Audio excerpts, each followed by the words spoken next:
Olá, meninas! E aí, vamos continuar? Vamos continuar aqui dando mais uma aula.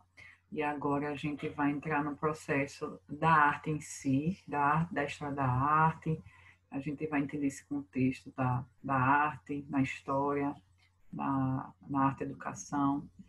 A gente já viu a comunicação, o processo histórico, a comunicação como processo. A gente já viu também questão dos perfis comportamentais, do funcionamento do cérebro da criança. E aí a gente vai acumulando e agregando valor com todos esses assuntos que a gente já viu, né, para culminar nesse processo didático, né, da aula de arte. Hoje a gente vai ver a história da arte, a história, a linha do tempo, os fundamentos. Tentei trazer para vocês, vou colocar aqui o slide, tá bom? De uma maneira mais sucinta possível, para que a gente possa se situar no espaço de tempo e entender todo esse processo, né, da arte na educação. Vamos lá? Eu vou abrir aqui a minha tela, compartilhar com vocês o material. E esse material também está junto com a aula, tá, gente? Postada no portal acadêmico da FATIM, que você pode acessar pelo site ou pelo aplicativo Saber. Eu vou estar postado o material junto dessa aula e também material complementar. Como é um assunto complexo, grandioso, eu tentei trazer de uma forma que agregue valor com os slides, né, sucinta, e também o material de apoio vai servir para que vocês possam aprofundar o entendimento de vocês, ok? Vamos lá. Aqui, para a gente se situar, né? Então, trouxe aí uma definição de o que é arte, né? No site da Escola Brasil, trouxe esse conceito. A arte é uma forma do ser humano expressar suas emoções, sua história, sua cultura, através de alguns valores estéticos, como beleza, harmonia e equilíbrio. A arte pode ser representada através de várias formas, em especial na música, na cultura, na pintura, no cinema, na dança e etc. Né? Na verdade, há uma dificuldade de definir a arte, na, assim, pela sua relação direta com o contexto histórico e cultural nos quais a arte foi produzida. E, geralmente, né, esse processo é difícil de definir, mas a gente consegue entender, porque a gente consegue ver a quebra dos sistemas, a quebra de códigos estabelecidos, tanto na sociedade daquela época, onde nasceu aquele tipo de arte, quanto de uma referida técnica artística. Tá bom, gente? Aí eu trouxe também, pontuei a questão da história da arte, muito resumido, para a gente se situar, não ficar tão perdido. Eu não sei se você já tiver outra disciplina que trouxesse essa além do tempo em relação à arte, eu acredito que seja a nossa disciplina, mas para poder entrar a fundo desse processo da arte na educação, eu precisava trazer para vocês esses aspectos do que é a arte, a história da arte, daqui a pouco a gente vai ver além do tempo, tá bom, gente? A história da arte como ciência que estuda desde movimentos artísticos a modificações estéticas, obras de arte e seus diversos artistas. Por sua complexidade, né, como eu havia falado anteriormente, a arte e sua história são analisadas de acordo com a vertente social, política e religiosa de cada época. Né? Interessante foi o que a gente acabou de ver. Através da história da arte, conseguimos aprender mais sobre nossa própria evolução por meio de expressões e manifestações artísticas. Na verdade, gente, é um reflexo mesmo do ser humano que muitas vezes, nesse tempo, né, nesse histórico da arte, ele representa a sua condição social, né, e a essência do seu ser pensante através da sua arte. Basicamente isso que é a arte e como é que ela está tratada dentro da história. Aqui eu trouxe uma linha do tempo, para que a gente possa entender um pouco esse processo histórico aqui na pré-história, com o surgimento da pintura rupestre, as construções de pedra, a invenção da roda, da escrita, que é a questão do homem macaco, né, na perspectiva do evolucionismo. Aqui a Idade Antiga, com o surgimento da escrita, o Egito, a Grécia e suas imensas construções. Aqui a Idade Média, né, com a arte romântica, a arte gótica, onde Roma dominava, né, e com a ajuda da arte, da arquitetura, de uma certa forma. Aqui a Idade Modernista, a Idade Moderna, que é onde surge o Renascimento, e aí há todo um contexto histórico, onde Napoleão assume, aquele citou, né, Napoleão assume o governo da França, se eu não me engano, a independência americana, a independência do Brasil, enfim, vários acontecimentos históricos nesse período. E aqui a Idade Contemporânea, né, que é onde surge o neoclassicismo, o romantismo, o realismo, o impressionismo e todos esses movimentos modernistas que a gente até viu lá, né, no processo de comunicação, que até hoje a gente vive a idade contemporânea, né? Eu tive até um curso com um professor de criatividade, o Murilo Ganha, e ele falava, a gente tá bom de trocar a nossa idade, porque a gente já está no século XXI, tanta coisa complexa acontecendo e a gente ainda está vivendo a idade contemporânea, né? Interessante. Ele traz essa reflexão para a gente, né? E aqui é a linha do tempo, né? Da história da arte, para a gente entender esse contexto da arte na história. Aqui também eu trouxe bem resumido para vocês, né? A questão do surgimento na educação propriamente dita. Eu trouxe aqui dois aspectos. Um, da disciplina acadêmica, que foi no século XVIII, com Johann Winckelmann, que é um alemão, que ele estabeleceu os fundamentos para o estudo da história da arte. E só em 1844 é que se tornou a disciplina acadêmica na Universidade de Berlim.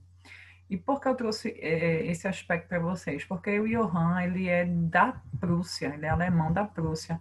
E ele é um historiador, um arqueólogo, e eu acho interessante porque foi na Prússia que surgiu esse mecanismo que a gente tem hoje em dia, essa metodologia, esse sistema de instituição escolar que surgiu na Prússia com a guerra, quando o governo alemão queria realmente disciplinar as pessoas.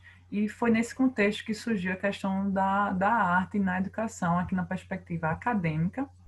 E na perspectiva do Brasil, que também é uma realidade do mundo, né, onde inicialmente a educação pertencia às igrejas, né, em relação também ao ensino da arte, os jesuítas designavam maior importância às artes literárias e à utilização de música, canto coral, teatro e ensino do latim, dando mais importância a elas do que às artes e ofícios devido à ligação com a catequização. Aqui eu vou abrir um parênteses em relação a isso, porque também tem a questão da artes e ofícios também, que é uma espécie de vertente dos jesuítas, como se fossem os cursos profissionalizantes hoje em dia, vamos supor, né? Que eles davam aulas aos nativos, vamos dizer assim, dos lugares onde eles chegavam. E aí essa especificação de artes e ofício, do profissionalizante, era mais na perspectiva de catequização, né? E a arte literária era na perspectiva de educação mesmo em relação ao ensino da arte. Em 1759, o Marquês de Pombal determina o banimento dos jesuítas, tornando obrigação do Estado a garantia do acesso gratuito à educação. No entanto, essas mudanças, mesmo sendo lentas, colaboraram para os primeiros passos do ensino da arte da educação, sendo focado apenas no ensino do desenho e criando uma aula régia de desenho e figura. Isso é interessante, que essa é a metodologia tradicional, né? Que supervaloriza os exercícios mecânicos, as cópias, para acreditar que a repetição é capaz de garantir que o aluno fixe aquele modelo. E aqui se inicia a metodologia tradicional, né? Mesmo com essa mudança lenta, mas é onde surge um mecanismo que a gente usou por muito tempo. Inclusive, eu me lembro até que eu tive isso, né? Esse mecanicismo da arte, né? Eu me lembro até aquelas coisas de ligar pontinhos para formar figura, uma coisa já pré-moldada, diferente do que a gente trabalha hoje em dia, que a gente vai ver lá na frente. Aqui também eu trouxe bem legal, bem resumido, que eu consegui no site do Nova Escola, uma linha bem resumida do tempo, uma linha do tempo do ensino da arte no Brasil. Em 1816, durante o governo de João VI, chega ao Brasil a missão artística francesa, e aí é criada a Academia Imperial de Belas Artes, seguindo modelos europeus, e aí é instalado oficialmente o ensino da arte na escola. Ó, que legal, 1816. Em 1900, até o início do século XX, o ensino do desenho é visto como uma preparação para o trabalho em fábricas e serviços artesanais. São valorizados o traço, a repetição de modelos e o desenho geométrico, ou seja, aquela metodologia tradicional ainda está aí presente. Em 1922, apesar da efervescência das manifestações da Semana da Arte, o ensino segue as tendências da escola tradicional, que a gente vê, a metodologia tradicional, que defende a necessidade de copiar modelos para treinar habilidades manuais. E aqui, gente, percebam que a gente sempre está, como a gente viu no começo, aquele contexto sociopolítico, religioso, de que as outras ciências também estão e a ciência das artes também está. E aqui surge aí continua o contexto político. Em 1930, o compositor Villa-Lobos, né, naquela época diretor de ensino artístico do Distrito Federal, no governo de Getúlio Vargas, institui o projeto de canto orfeônico nas escolas, né, que são formados corais que se desenvolvem pela memorização de letras de música de caráter folclórico e cívico. Em 1935, o escritor Mário de Andrade, diretor do Departamento de Cultura do município de São Paulo, promove aqui uma inovação, tá, gente? Aí já está sinalizando um movimento da escola nova. E aí Mário de Andrade traz essa proposta de concurso. Ele promove um concurso de desenho para crianças com tema livre. Olha só, né? A mudança está sendo lenta, mas a gente já vê algumas ações efetivas, né? E o ganhador receberia uma quantia em dinheiro, ó, 1935. E aí tem uma frase, né, de Mário de Andrade: defender o nosso patrimônio artístico e cultural é alfabetização. Ele traz essa vertente artística para a importância, né, da alfabetização, para a importância do saber educacional e da matéria da arte, né, da educação. E é onde aí está pincelando, está se iniciando a questão do movimento da escola nova, né, que são as ideias modernizadoras que começaram a influência, que começaram na influência, né, da arte na escola, que na época era realmente romper, né, com o jeito anterior de trabalhar, aquela metodologia que supervalorizava os desenhos já mecânicos e a questão da repetição. E aí, continuando nossa linha do tempo, em 1948 é criada no Rio de Janeiro a primeira escola de artes, com a intenção de propor atividades para o aluno, desenvolver a autoexpressão e a prática. Em 1931, chega a 32 o número de instituições particulares. Olha só que avanço desse tipo no país, ou seja, aquele processo lento e gradual da inovação, da forma de se ter arte na escola, né, vai tendo um boom aqui em 1948, onde a gente vai tendo a questão do surgimento dessas escolas de arte. Em 1960, as experimentações que marcaram a sociedade, como o movimento da Bossa Nova, influenciaram o ensino da arte nas escolas. Eita, eu coloquei em repetir, desculpa, gente, de todo o país. É a época da tendência da livre expressão, que se expande pelas redes de ensino. Em 1971, e aí a gente vê que é a questão da legislação, né, que é importante. Veja só, até agora a gente não tinha falado em legislação, era só aspirações de instituições como a igreja, instituições políticas, começando lá com o Marquês de Pombal, após o banimento dos jesuítas, e aqui é que a gente vê, né, a questão da lei, e é onde inclui a educação artística, que no processo curricular do ensino fundamental e médio. Aqui a gente já está caminhando para o final.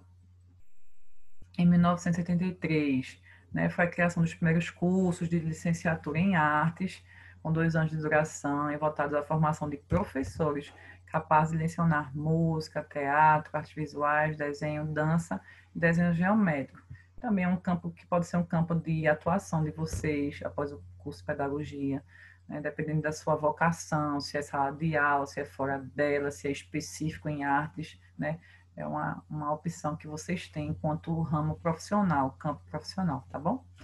Em 1989, né, onde desde 1982, desenvolvendo pesquisa sobre 3 ideias, fazer, ler imagens, estudar a história da arte, Ana Mai Barbosa cria a proposta triangular, que inova ao colocar obras como referência para os alunos, ou seja, ela traz a arte em si, né, as esculturas, as pinturas, todo o processo artístico dos artistas para dentro da sala de aula, ou seja, já está começando aquele processo que hoje em dia a gente pode ter mais acesso, né, de contemplar obras, contemplar autores, contemplar artistas e fazer desse processo, dessa proposta, a referência, né, no ensino da arte na escola. E em 1996, né, a LBD passa a considerar a arte como disciplina obrigatória da educação básica. Os parâmetros curriculares nacionais definem que ela é composta de 4 linguagens: artes visuais, dança, música e teatro. E aqui a gente já está finalizando, além do tempo, né, o mais atual para nós hoje, em 2018, onde a Base Nacional Curricular Comum efetiva cada vez mais a importância do ensino da arte no Brasil. E a gente vê que é um processo, tá vendo? Em 2015 começou a ser elaborada, né, a BNCC, a partir do análise de documentos, e aí em 2016 continua nesse processo com consultas públicas e o fim dessas consultas. Em 2017 é aprovado o texto final. Em 2018 é que há a homologação da BNCC, e especificamente no ensino da arte ocorrem 3 modificações: a arte integrada, o aluno protagonista e 2 novas dimensões do conhecimento: a expressão e a reflexão. A gente vai ver esses aspectos mais específicos lá na frente. Mas o que eu quero finalizar aqui, se eu não me engano, além do tempo já finaliza aqui, é que essas mudanças fazem parte de um processo político, cultural, social, que aos poucos foram tomando forma. A gente vê a linha do tempo, né? Quando é que a gente começou, em que ano a gente começou e como é que a gente está hoje, né? É um processo lento, porque leva em consideração os períodos da história do país, os períodos da história da educação, e todo esse pano de fundo político, sociológico, filosófico, religioso, ele acarreta a contribuição no ensino como um todo, na educação como um todo, e também no ensino da arte, como aqui essa frase aqui desse livro, de Maria Heloísa Ferraz e Maria Rezende, assim como outras áreas do conhecimento, surgem de mobilizações políticas, sociais, pedagógicas, filosóficas, e no caso da arte, também de teorias e proposições artísticas e estéticas. Ou seja, há uma prática, né, que também é observada nessa construção da área das artes na educação. Bem, agora a gente vai ver na perspectiva do ensino da arte na BNCC, que na verdade ele torna o aluno protagonista, como eu falei, no processo de ensino da arte, e nessa perspectiva a BNCC ela traz o ensino da arte para que o aluno enxergue o mundo de uma maneira crítica, por isso que ela fala desse protagonismo do aluno, né? Em toda a sua pluralidade, né, da arte e do seu comportamento, e na diversidade cultural que a gente tem acesso. Né? Esse protagonismo que a BNCC traz nesse aspecto do ensino da arte, ela independente da fase de que o aluno esteja, a proposta é trazer um pensamento crítico para a criança, né? Uma autonomia, não só na questão da arte, mas na interdisciplina, na interdisciplinaridade desses conceitos da arte, que não é só para a arte propriamente dita, né? O processo criativo, ele vai além das artes, né? Ele vem a transpor outras áreas do conhecimento, inclusive na resolução de desafios. E no dia a dia, eles podem não só ajudar a definir os temas, né, a serem tratados, né, nesse processo de protagonismo, mas se sentir livres para criar, né, dando vazão à sua sensibilidade, ao seu processo criativo, de uma maneira mais plena, né, e claro, com observação e o ensino e a orientação do professor. Aqui os principais pontos abordados na BNCC sobre a arte. Eu coloquei 3, que foi que a gente trouxe lá em cima na Além do Tempo em 2018, que é a incorporação das artes integradas como unidade temática. Além da música, teatro, dança e artes visuais, as artes integradas foram incluídas. A ideia é que os alunos explorem as relações entre as diferentes linguagens e suas próprias práticas. A questão aqui dessas artes integradas, que a gente tinha até, eu coloquei até o conceito das artes integradas aqui, que é uma novidade da BNCC. A ideia é que os alunos explorem as relações entre as diferentes linguagens e suas práticas, permitindo que em uma mesma proposta, as corporalidades, visualidades, musicalidades, espacialidades, teatralidades estejam presentes de maneira concomitante. Além de articular as diferentes linguagens e suas práticas, possibilita também o uso de novas tecnologias da informação, né? Essas linguagens, a gente sabe que aqui ele está falando das artes visuais, do teatro, da dança, tudo isso nesse aspecto da integralidade com a informação e a comunicação, como a gente viu anteriormente, né? Esse processo de comunicação, a gente viu a evolução da comunicação, com a importância dessa interferência da comunicação no processo humano e também no processo das artes, né? Onde ela amplia a maior atuação, né, desse contexto da arte na educação. Aqui, outro ponto coloca o aluno como protagonista. Estudiosos e professores afirmam que o professor nem sempre deve direcionar, ou seja, lançar um tema sobre o qual as crianças devem refletir e pesquisar, até que elas mesmas sejam capazes de construir suas próprias produções. Ou seja, em alguns momentos, aqui não está dizendo que é para o professor sempre, não é para sempre direcionar. Claro que deve haver os momentos de direcionamento, aproveitar na prática, né? Aproveitar datas festivas, aproveitar acontecimentos políticos, religiosos da época e tratar isso em sala de aula.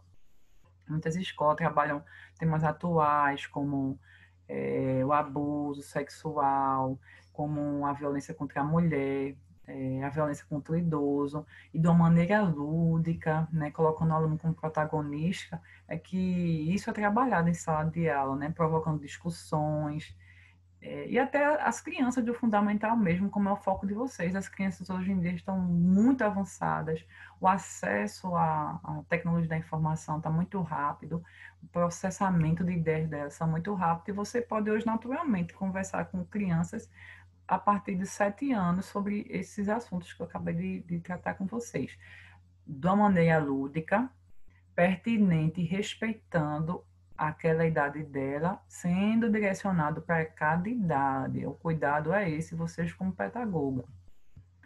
No ensino do componente, outro aspecto, né? No ensino do componente, há 6 dimensões de conhecimento: criação, crítica, fruição, estesia e os 2 novos. Isso aqui já existia, tá, gente, na lei da educação, na lei curricular. E aí, com a BNCC, traz essas duas novas, esses 2 novos componentes: a expressão e a reflexão, né? Que é o que eu falei nessa questão da sensibilidade, de maneira mais plena, de que o aluno possa participar nesse protagonismo, de lançar, de refletir sobre aquilo que ele deseja trabalhar também, com o direcionamento do professor, tá bom? Esse essa dimensão, né?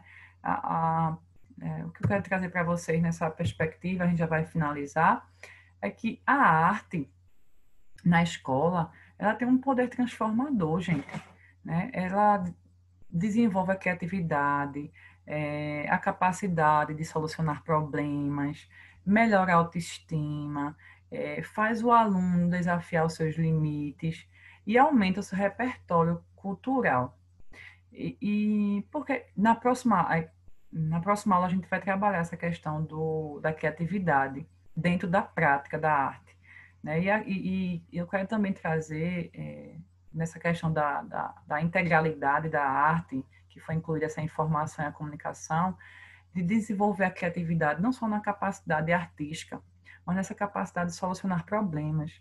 A gente vê várias ações de escolas com projetos de grafitagem, e aí naquelas grafitagens que os alunos colocam nos muros, né, eles expressam aqui aquele momento social que ele vive, né? Isso que a arte tem um poder transformador.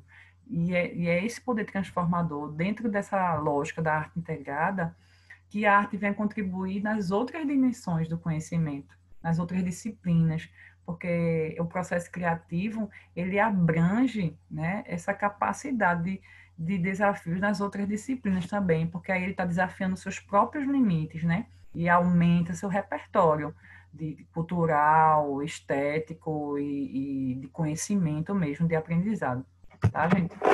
E aqui, para a gente finalizar, né, só para a gente é, tentar ilustrar a questão da arte na educação, né, que é esse apreciar, esse criar, conhecer, o ler, o refletir, produzir, a sensibilidade, as emoções, que a gente também tratou nas outras aulas de comunicação do funcionamento do cérebro, né?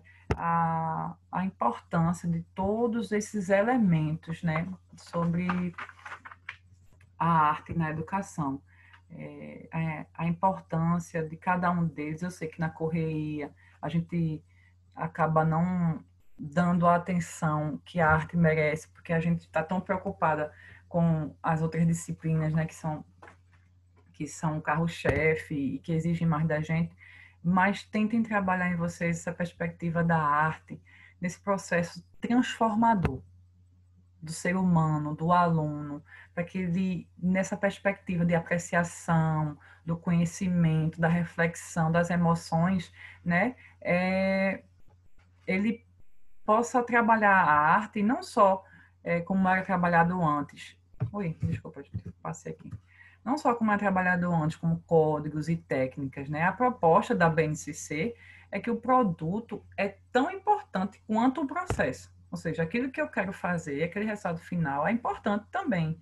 Mas o processo é o que a BNCC está trazendo a isso. O processo dessa construção desse produto, que coloca o aluno como protagonista, né, valorizando o processo de aprendizagem e seu desenvolvimento criativo e humano. E aí, nesse processo do protagonismo com o processo criativo, ele torna o aluno apto a realizar as mais diversas habilidades na sua vida pessoal, na sua vida como aluno, e nos desafios, como eu trouxe em relação aos desafios da resolução de desafios com a criatividade, com a arte, e também as manifestações artísticas. Tá bom, gente? Eu espero que essa aula tenha trazido, tenha agregado mais valor ao conhecimento de vocês em relação ao ensino da arte, e que cada vez mais esse processo criativo dentro da arte seja colocado em sala de aula não como só uma forma de manifestação artística, ela é também, mas como transformadora dentro, né, da aprendizagem, dentro da ampliação do conhecimento desse aluno. Tá bom, gente? Um beijo para vocês. Deus abençoe o nosso encontro da mentoria lá no Google Meet. A gente vai esclarecer dúvidas e a gente pode explanar mais sobre esse assunto, tá bom, gente? Eu peço também que vocês acessem o material de apoio que eu vou postar junto com os slides nessa nossa aula, porque ela ajuda também a ampliar o conhecimento, tá bom? Beijo, Deus abençoe e que a gente possa avançar cada vez mais. Tchau, tchau. Deixa eu colocar o stop. É uma bênção, viu, gente? Gravar em casa, olhem, sem ninguém para interagir, só eu e o computador. Deus abençoe vocês, tá bom? Vou encerrar aqui. Beijão.